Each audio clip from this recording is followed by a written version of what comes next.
আমি গাজার এক কিশোর, কৌশিক বসু। ঘুম থেকে জাগলাম একটা বিকট শব্দে, বারুদের ঘ্রাণে। ঘরের ভিতর থেকে আকাশ দেখা যায়, ভাঙা দেওয়ালের ওই ফাটলটা দিয়ে। আকাশ তখন ধূসর, সূর্যের ঝাপসা লাল আভা পড়েছে পাশের ওই নিথর দেহটাতে।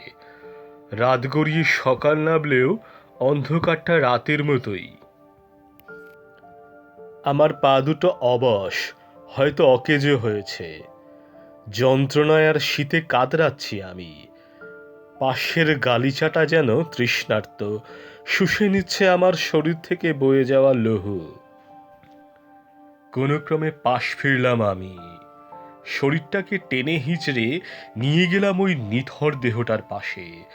পাঁজর হিম হয়ে এলো তার বিকৃত মুখমণ্ডল দেখে।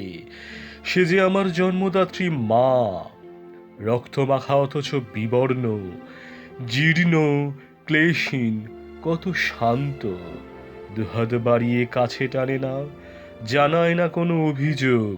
কত কষ্ট পেয়েছে মানুষটা। আমার ব্যথাতুর মুখ আর অনর্গল অশ্রুধারা, আমার আর্তনাদ আকাশ ছুঁতে যায়। হে খোদা, এই কি তার পরিণতি ছিল? বিকট শব্দ পর্দা বিঁধল আরো, ধুলোয় ঢাকা জীবাশ্ময় শহরে। কত আর্তনাদ ভেসে আসছে সাথে, নিথর আর ছিন্ন ভিন্ন লাশের সারিতে। আমরা তো পশু, সন্ত্রাসী তাদের কাছে, মরলেই বা কি যায় আসে? আমার প্রাণের ভাইটা কোথায়? দেখছি না তো তাকে। কোথায় গেলি এই ভাই? ও যে আমাকে বলেছিল একটা ফুটবল কিনে দিতে, বড় হয়ে নাকি খেলিয়ে হবে, দেশের হয়ে খেলবে। বাবা, কোথায় গেলি সোনা আমার? দিনের শেষে সূর্য নেমে এলো, আকাশ মাটি রক্ত রঙা লাল। কামান আর বিমানের সশব্দ আনাগোনা শোনা যায়। তৃষ্ণার্ত, ক্ষুধার্ত, রক্তাক্ত, ব্যথায় জর্জর আমার দেহটা। শুয়ে আছে আকাশ পানে চেয়ে, মৃত মায়ের কোল ঘেঁষে।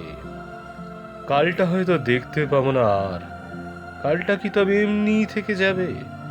হয়তো কালটা হবে রঙিন, সাদা কালো আর সবুজ রঙের দিন।